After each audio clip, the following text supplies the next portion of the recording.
Հունիսի 23-ին տեղի ունեցած Երևանի ավագանու 6-րդ նստաշրջանի վերջին 5-րդ նիստը վերածվեց ծեծկռտուքի, հայտնվելով հանրային ուշադրության կենտրոնում։ Ընդդիմադիր Մայր Հայաստան խմբակցությունում համոզված են, որ իշխանական քաղաքացիական պայմանագիր խմբակցությունը միտումնավորեցրել իրավիճակը եւ բախումները տեղափոխել Միջանցք, որտեղ լրագրողների ներկայությունը սահմանափակ էր։ Ընդդիմադիրների շրջանում նաեւ մտավախություններ կան, որ տեղի ունեցածը կարող է օգտագործվել Մայր Հայաստան խմբակցության անդամների նկատմամբ հետագա քայլեր ձեռնարկելու համար։ Նրանք հիշեցնում են ավագանու անդամ Սոնա Աղեքյանի մանդատից զրկվելու նախադեպը, նշելով, որ թիրախում են հատկապես իշխանություններին ակտիվորեն քննադատող եւ քաղաքային խնդիրները պարբերաբար բարձրաձայնող ավագանու անդամները։ Հատկանշական է, որ սա ավագանու 6-րդ նստաշրջանի վերջին նիստն էր։ Այդ հանգամանքը նոր մտահոգությունների տեղիք է տվել ընդդիմության շրջանում։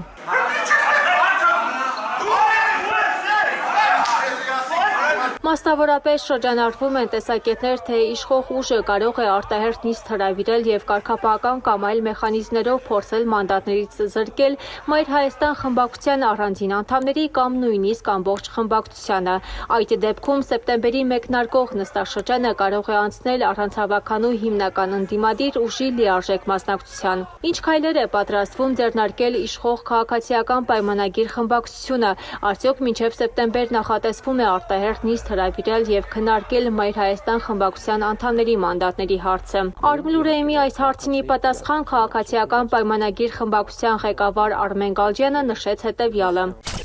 Եթե ավագանու բնականոն գործունեությունը ապահովելու համար անհրաժեշտ լինի կիրառել իրավական եւ քաղաքական գործիքակազմ, ապա այն կկիրառվի, ինչպես եղել է նախորդ դեպքերում։ Այս պահին նման որոշում չունենք։ Գալջյանի խոսքով իրավիճակը հրահրել են ընդդիմադիրները, որոնք չեն գրանցվել ելույթների համար, սակայն իրենց տեղերից խանգարել են ելույթներին եւ դրսեւորել ոչ քաղաքակիրթ վարքագիծ։ Մենք նաեւ հետաքրքրվեցինք, արդյոք քաղաքապետարանը պատրաստվում է ծառայողական քննություն նշանակել։ Ի պատասխան Գալջյանը նշեց, որ այդ մասին տեղեկություն չունի։